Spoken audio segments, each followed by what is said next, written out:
Amados hermanos, damos gracias al Señor de estar de nuevo con ustedes en esta noche para compartir un mensaje que tiene que ver con algo muy actual, con las tormentas. ¿Qué le parece? No se llama Isaías, pero una tormenta cualquiera. Hay dos pasajes que tienen que ver con tormentas o tempestades. En realidad, la palabra tormenta no se usa en los evangelios, sino más bien tempestad. Hay dos, por lo menos en el libro de Mateo, que son muy famosas las dos. Hay algunos que piensan que es una sola, pero en realidad son dos las historias de esas tempestades. Uno dice que es tempestad, la otra sencillamente un mal tiempo. Me gustaría compartirlas porque las dos tienen enseñanzas muy hermosas. Tal vez en este momento estén pensando en el huracán, en la tormenta. Ya hoy se suspendió el culto por eso. Y vamos a compartir las ideas que Dios me ha dado para este mensaje que tiene que ver Jesús calma la tempestad. Jesús calma la tempestad.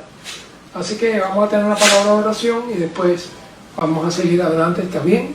Oramos. Gracias, Padre, por tu palabra, gracias por tu bendición, gracias porque eres nuestro Dios, porque en medio de las tempestades de la vida tú estás con nosotros.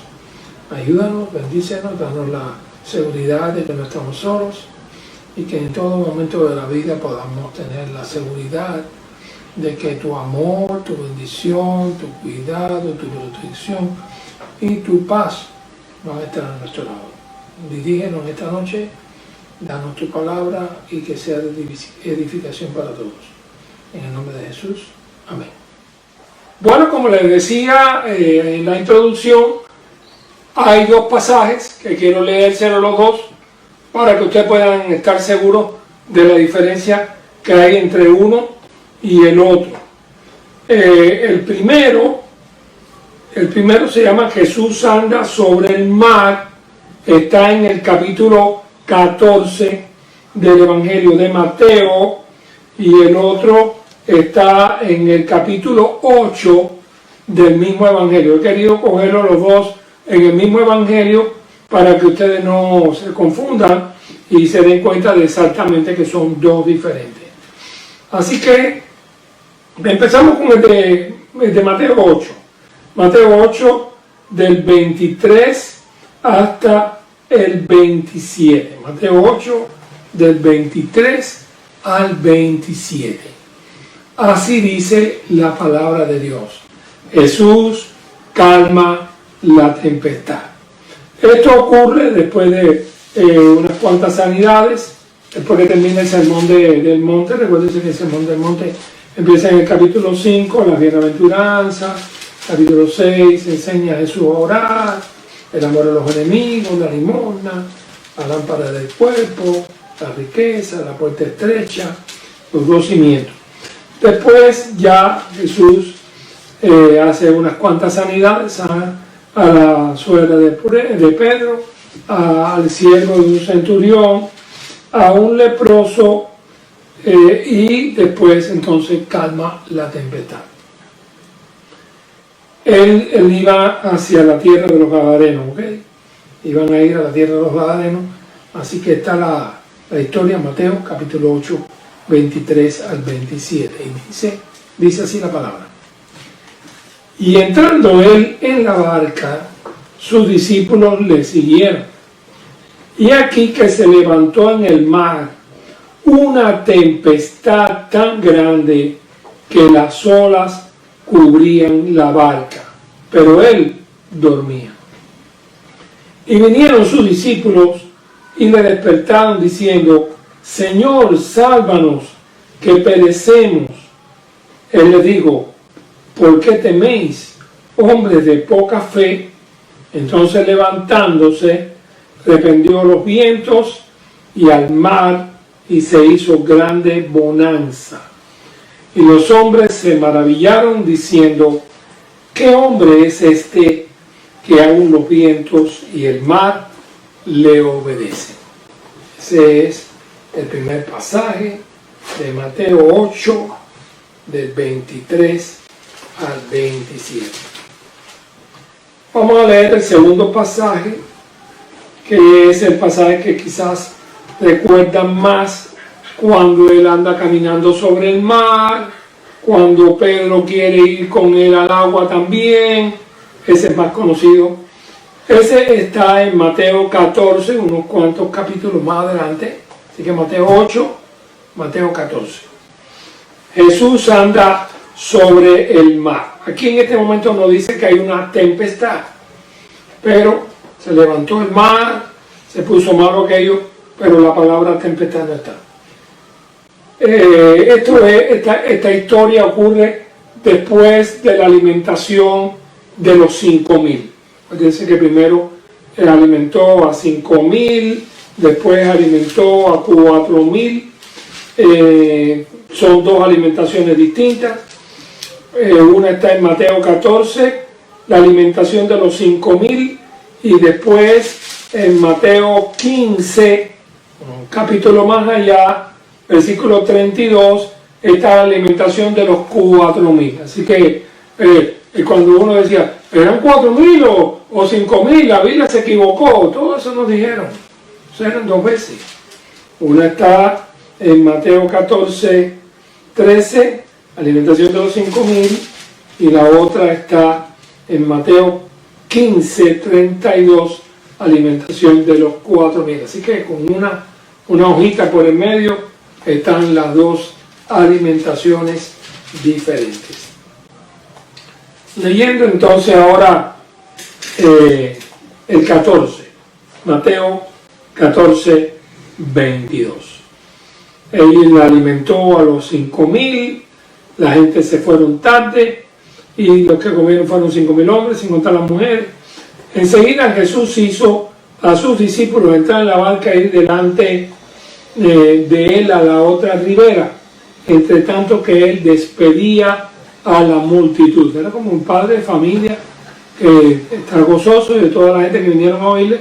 Recuérdense que la alimentación fue sencillamente incidental, porque Jesús le dio dolor que aquella gente estuviera sin comer nada. Así que despedida a la multitud, hizo lo que siempre hacía, irse a orar. Una de las cosas que he dicho siempre y he repetido a los hermanos, que es por qué Jesús oraba tanto. Alguien dice, tenemos que orar porque nuestra naturaleza humana es débil. Eso está bien. Pero la pregunta es, ¿y por qué Jesús oraba? Porque la naturaleza de Jesús no era débil. ¿Por qué Jesús oraba tanto? Recuérdense que la oración no es solo pedir fortaleza. La oración es pedir dirección. La oración es compartir con el Padre su gloria. La oración es compartir el amor de Dios con nosotros. La oración es como un niño define hablar con Dios, o hablar con papá Dios, como dicen algunos niños más pequeños. Así que acostúmbrase a hablar con papá Dios todos los días, aunque sea para decirle alguna cosa sin importancia, porque Dios se encanta, igual que usted se encanta también, de que un día su hijo, que ya está casado, que tiene hijos lejos, de pronto dice, aquí vengo a hablar contigo un rato. Ay, qué bueno, mi hijo, que estás hablando conmigo un rato. ¿Y de qué vamos a hablar? Nada, te voy a hablar ahí de una casita que no sé, que voy a ver, o un carro, que estoy pensando comprar, cualquier cosa que el hijo quiera compartir con el padre se va a sentir orgulloso, feliz, porque esa es la gran lucha generacional, que a veces las nuevas generaciones no hablan con los padres, y cuando se vienen a dar cuenta es demasiado tarde. Así que él subió al monte, fue a orar y cuando llegó la noche estaba allí solo en aquel monte orando. La barca se había ido, estaba en medio del mar, azotada por las olas, porque el viento era contrario. Déjenme decirle algo del mar de Galilea. El mar de Galilea es una depresión, no tan profunda como el mar Muerto, pero está dentro de montañas.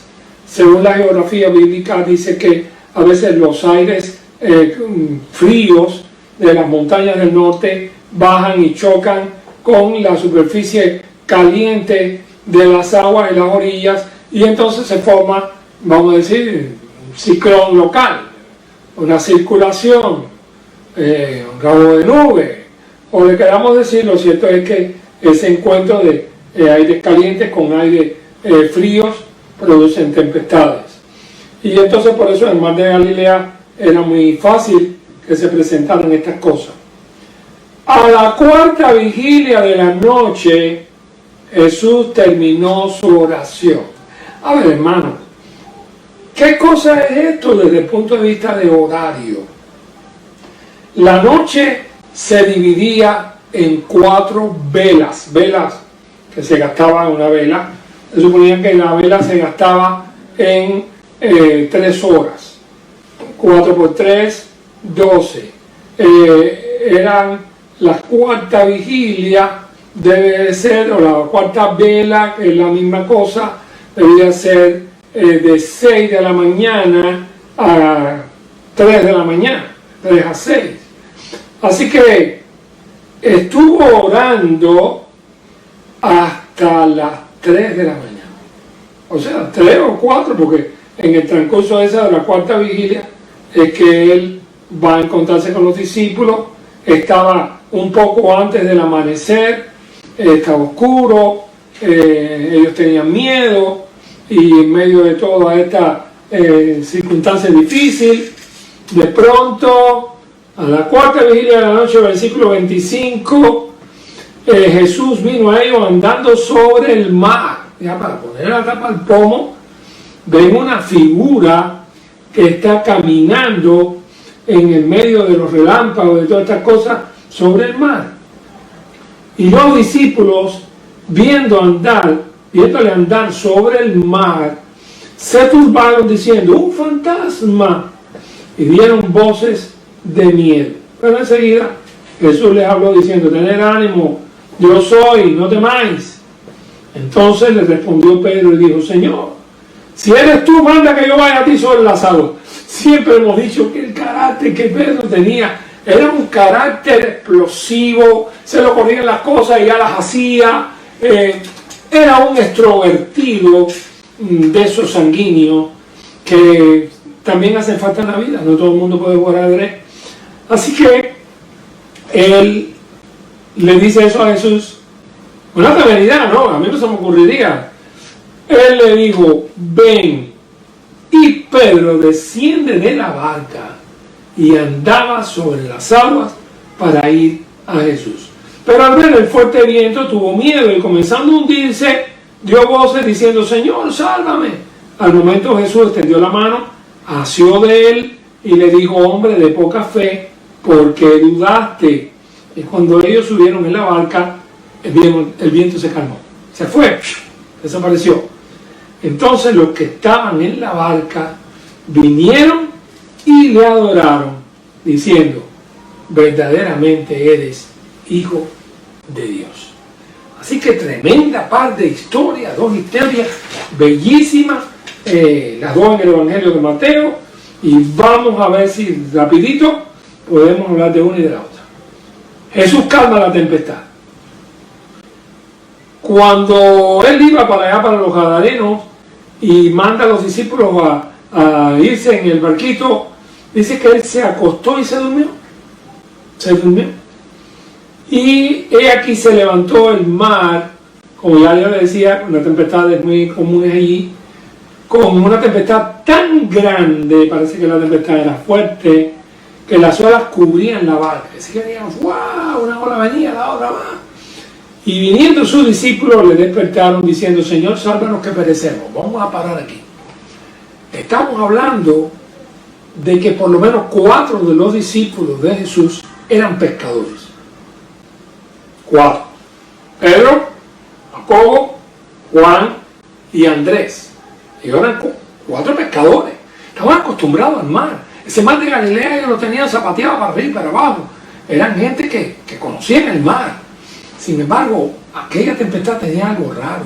Fíjense si tiene algo raro, que después el efecto se calmó solo. Aquella tempestad tenía algo extraño. Primero, era una tempestad muy grande. Segunda, era una tempestad que sirve para dar un mensaje de parte de Jesús a sus discípulos. No me atrevo a asegurar, porque no tengo suficientes pruebas bíblicas, pudiera haber sido una oportunidad de prueba que Jesús le hace a los suyos, sabiendo que él estaba ahí, no iba a pasar nada, a ver qué hacían, y pudiera ser que no. Vienen los discípulos y le despiertan. Eso es una cosa buena. Ellos tuvieron esto bueno. En vez de poner ellos a fajarse con la tempestad que era demasiado grande, ellos fueron a buscar a Jesús. Debemos de aprender en este caso de ellos. Tome esta historia y aprenda. Aprenda de que hay veces en la vida que estamos bregando con situaciones que no se resuelven. ¿Cuándo entonces vamos a dejar la ley, el abogado, la carrera, buscando ayuda, de voy a llamar a Perico, voy a llamar a fulano que es amigo mío? ¿Cuándo paramos? Y entonces le decimos, Señor, tú eres Dios, ayúdanos. A ti acudimos porque tú eres el que tienes todo el poder. Hay veces que nuestro orgullo, nuestra tontería, nuestra falta de discernimiento espiritual, a veces no podemos entender que hay cosas que ocurren en nuestra vida que no tienen que ver con sangre y carne, no tienen que ver con las cosas normales que pasan todos los días. Hay cosas que tienen que ver con el mundo espiritual. Si no me creen, lean lo que dice Efesios capítulo 6, hablé hoy de eso. La armadura del cristiano. Debemos de recordarnos que Pablo, como no lo expliqué demasiado, voy a decirle algo. Recuérdense que Pablo habla de que había que tomar el yelmo de la salvación, la espada del Espíritu, el escudo de la fe, la cota de justicia, el apresto del Evangelio. Eran los instrumentos con que un soldado romano se vestía para poder ir a la lucha. Si no andabas el casco, hasta con una piedra un niño te tiraba y ibas al piso. Quiere decir que tenías que vestirte toda la armadura, como dice él, vestidos toda la armadura de Dios para que podáis estar firmes contra las acechanzas. Y hablaba de que lo que era acechanza es uno que está escondido y tú pasas desprevenido. Ese es el problema. El problema está que nosotros no podemos estar prevenidos siempre, porque viviríamos asustados. Sencillamente a veces estamos desprevenidos y el ataque nos llega, ni siquiera sabemos de dónde.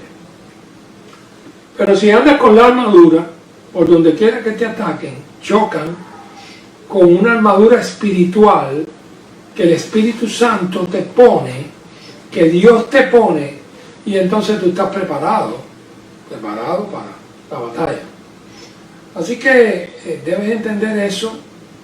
No sabes cuándo necesitas despertar al maestro. Hay momentos que te vas a tener que tirar de rodillas delante de su trono, y habrá momentos como aquella mujer que tocó el borde del manto de Jesús, ¿se recuerdan?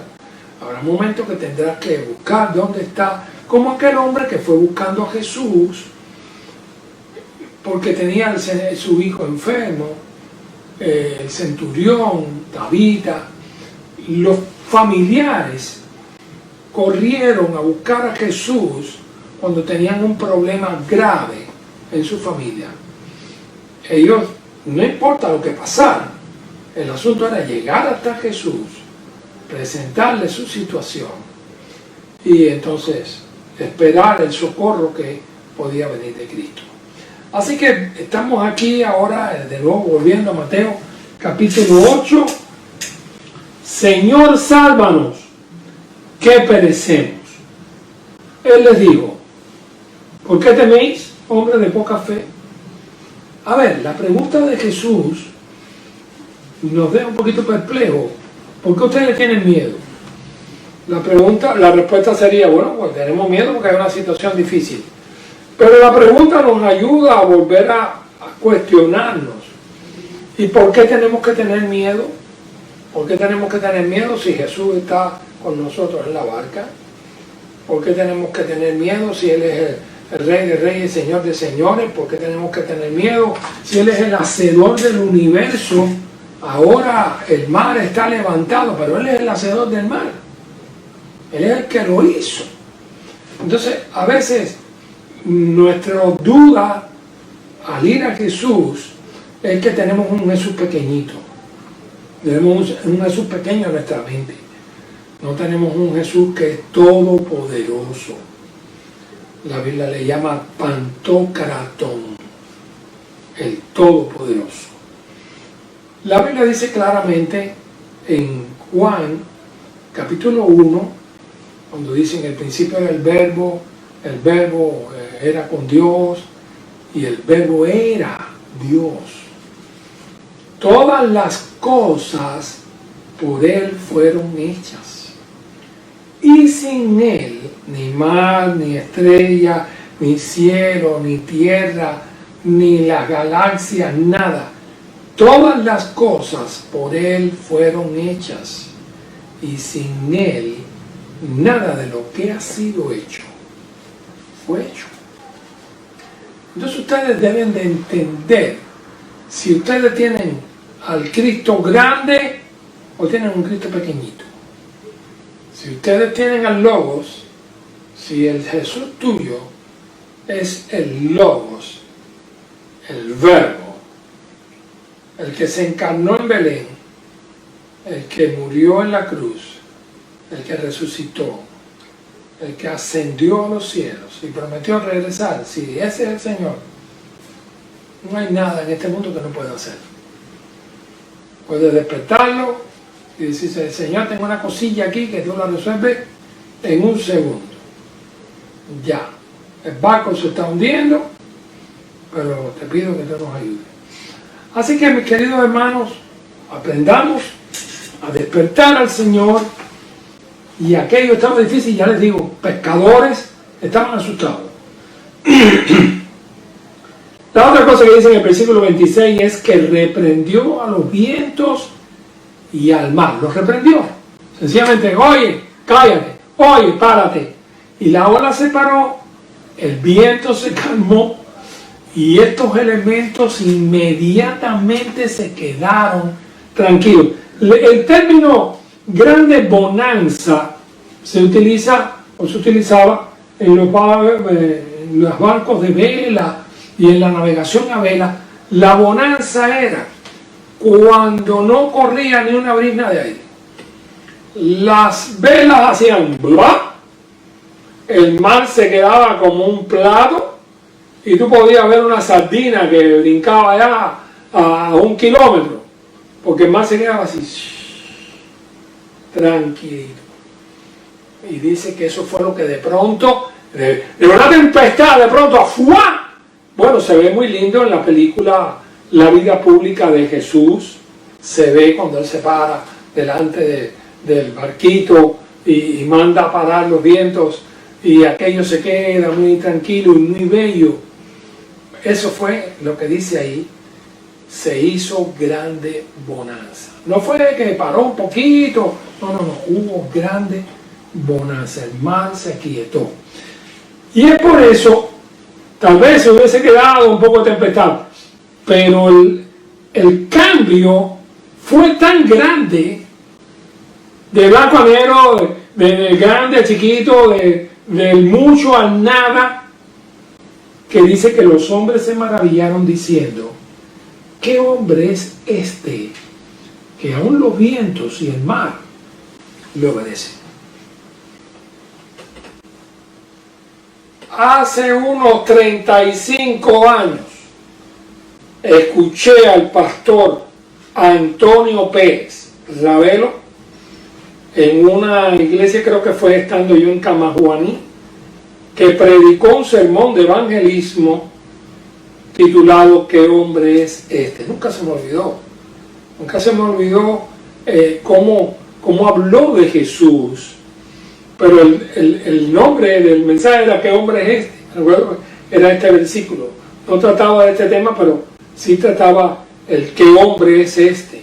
Hablando de la grandeza de Jesucristo. Nunca se me olvidó.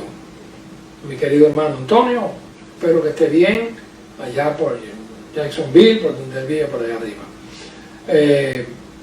Queridos hermanos, estos hombres llegaron a la fe al ver el poder de Jesús. Ya les digo, es posible que esto haya sido una buena prueba para darle a toda aquella gente una explicación gráfica de quién era Jesús. Nos vamos a la otra historia, muy conocida por todos.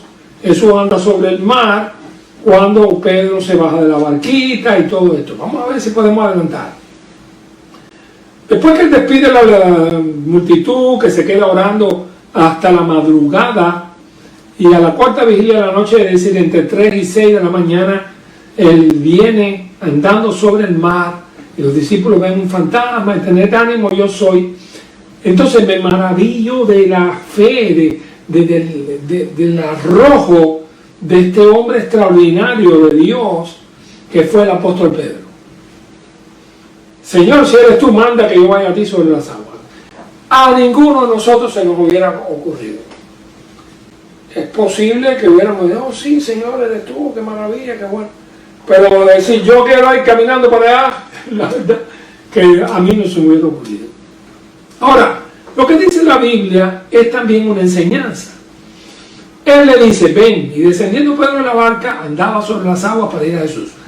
Primero yo me imagino que Pedro debe haber estado muy asustado porque Pedro estaba acostumbrado al agua.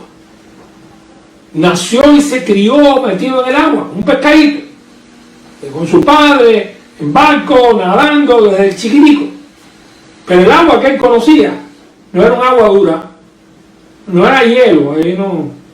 El agua que él conocía era un agua que tú te metías hasta aquí, nadaba, levantaba y echaba. Pero esta agua era diferente. Esta agua era como una gelatina, como algo que él separa y va caminando.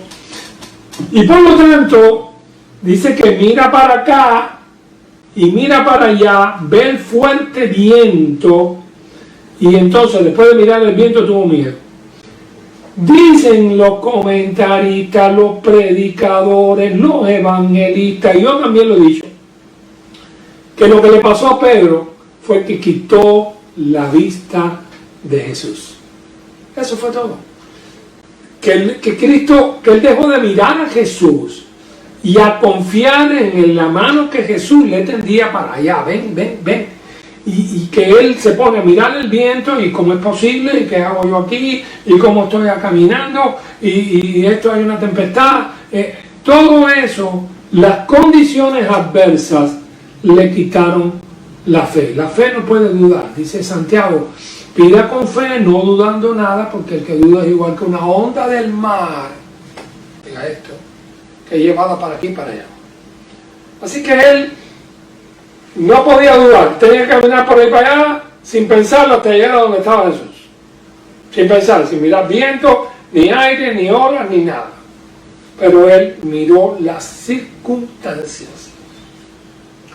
Cuando usted mira las circunstancias en la vida de Jesús y de los apóstoles, usted llegará a comprender que muchas veces los milagros de Dios se hicieron, pero como usted no está acostumbrado a ver milagros todos los días, ni tampoco estamos acostumbrados a andar con apóstoles todos los días, pues todo esto para nosotros es historia. Pero ahora estamos viendo una historia en acción.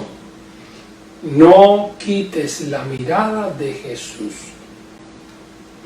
Si un día Jesús te dice que camines sobre las aguas o sobre el fuego, no quites la mirada de Cristo. Míralo a Él, y a Él, y a Él, y camina hacia Él y no le quitas la mirada. Porque si miras las circunstancias te va a parecer que es imposible y entonces vas a perder la bendición de que tu fe se va a minar. Así que al momento cuando él se empieza a hundir, dice que se da cuenta, Señor, sálvame. Él no perdió la fe en Jesús, lo único que quitó la mirada de Jesús.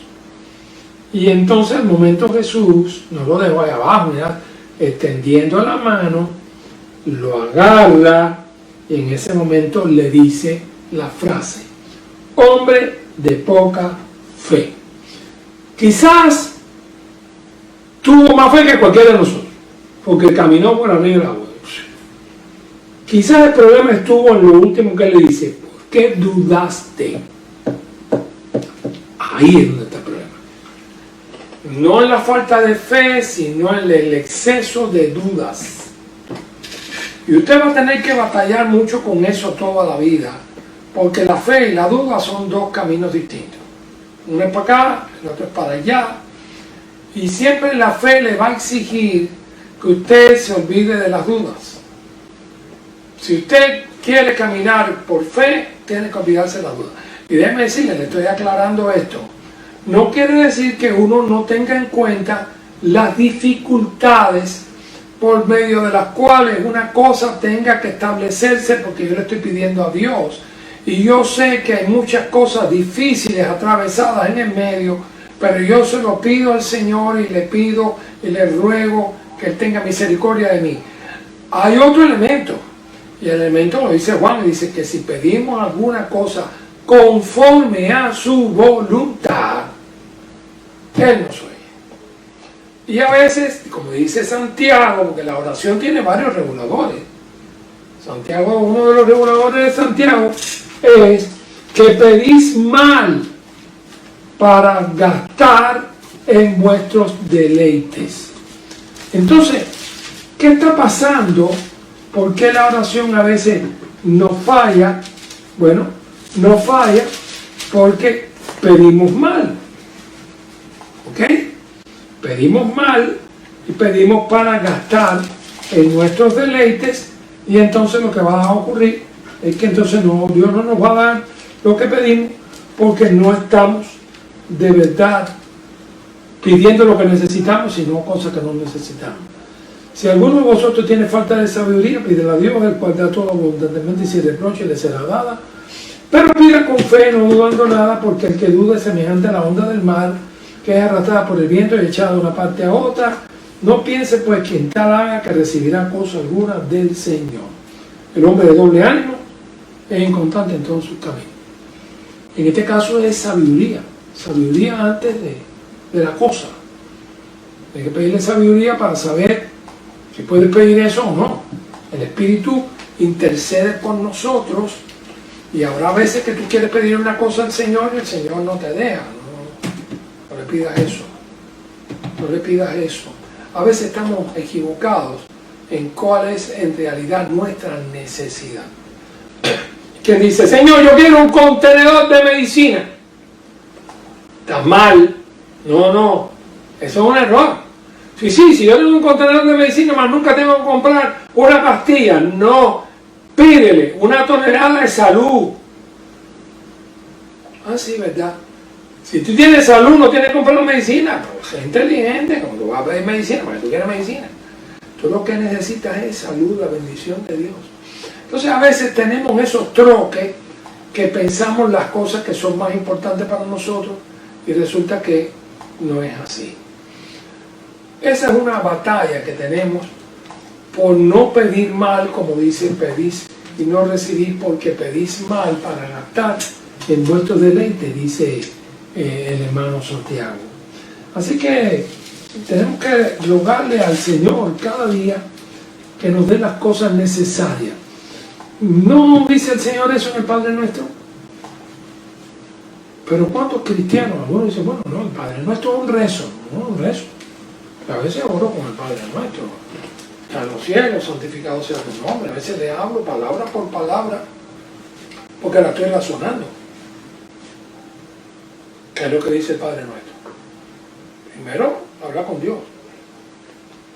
Santificado sea tu nombre, quiere decir que tu nombre sea santificado. ¿Quién es quien lo tiene que santificar? Soy yo. Yo tengo que hacer las cosas santas para que la gente diga, oh, este es un Dios santo. Venga a tu reino significa que yo primero me ocupo del reino de Él que primero mis cosas materiales. Y así hay una serie de factores en la oración que si tú oras todos los días, en la mañana, antes de que empiecen las batallas, vas a tener a tu favor la bendición de Dios ya en tu mano. Así que, Señor, sálvanos, salió, hombre de poca fe, ¿por qué dudaste? Cuando ellos subieron a la barca, el viento se calmó. Aquí no tuvo que calmar el viento. Aquí el viento se calmó solo. Entonces los que estaban en la barca vinieron y le adoraron, diciendo, verdaderamente eres hijo de Dios. Quiere decir que aquella historia terminó, aquel sermón terminó con la aceptación de estas personas, que no eran solamente, parece, los discípulos, verdaderamente eres hijo de Dios. Querido hermano, habrá veces en la vida que el Señor te hace ir por una tembladera. No le quites los ojos de encima, porque el poder que te ayuda a caminar por ahí es el de Él. No podrás razonar de ninguna manera. Si razonas, lo más probable es que le quites la mirada a Él. Cuando Él te diga ven, tienes que ir por ahí y pedirle al Señor que te dé sabiduría y que te dé su fuerza. Hay momentos en la vida cuando no podrás dudar. El que duda es como una onda. La otra cosa que tendremos que saber es que en los momentos más difíciles, ellos estaban en medio del mar, la barca no caminaba ni para adelante ni para atrás, y cuando menos pensábamos, apareció Jesús. Él nunca dejó a sus discípulos solos. En realidad, el día que estaba durmiendo en el cabezal, puede ser que tenía un ojo cerrado y el otro abierto, pero Él no estaba lejos de ellos. El que Jesús esté en tu barca, cuando venga una tormenta, va a ser la bendición más grande que podrás tener en tu vida. Que Él esté en tu barco en medio de las tormentas. Hay un himno muy lindo que en estos días pasados estuve meditando en ello y bueno, no podía meditar en el himno sin echarme a llorar, porque el himno dice: solo no estás si rugen las tormentas, solo no estás si penas te agobian, solo no estás si tú conmigo cuentas, solo no estás, yo cuidaré de ti. Y así sigue el himno, un himno bellísimo, hermosísimo. Así que Dios les bendiga, mis queridos hermanos. Dios permita que si algún día te toca una verdadera tormenta, de la grande, de verdad, despierta a Jesús. Recuérdate, piensa en Jesús. Él primero, acude a Él, porque Él tiene la solución que nadie podrá tener. Hay momentos en la vida cuando uno tiene que mirar a Jesús, no importa donde esté en una tembladera, mira a Jesús, síguele. En nuestro primer campo misionero, en La Palma, en Pinar del Río, entre las montañas, el agua potable no existía, había que sacar el agua de un pozo, no teníamos refrigerador, ni lavadora, ni ninguna de estas cosas. Hicimos un romance misionero, fuimos a predicar en aquellas montañas, en aquellas lomas, en una bicicleta. Mi esposa dejó su carrera de bibliotecología médica y en fin, nos ensalzamos en la obra del Señor. Estamos agradecidos por eso. Él nunca nos falló. La situación económica era precaria, nunca nos acostamos sin comer. Milagrosamente apareció a veces dinero cuando no teníamos ni un centavo. Y de verdad les pido que entiendan que seguirle a Él por la vida es lo más precioso que puede haber en este mundo. Nada te faltará. Eso es una realidad. Nada te faltará. Dios les bendiga, mis hermanos. Despierten al Señor cada día. Hablen con Él cada día. Mírenle, síganle, obedézcanle.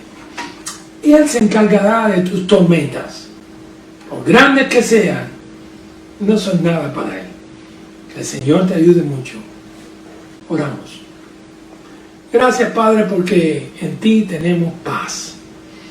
Gracias porque cuando miramos atrás son tantas y tantas y tantas las tormentas que tú nos calmaste, que ya, Señor, nos hemos acostumbrado que tú eres así, porque eres Padre, porque eres bueno, porque eres Dios. Ayúdanos a ser contigo, Señor, como debemos. Danos la entereza, el valor de aquellos que nos enseñaron.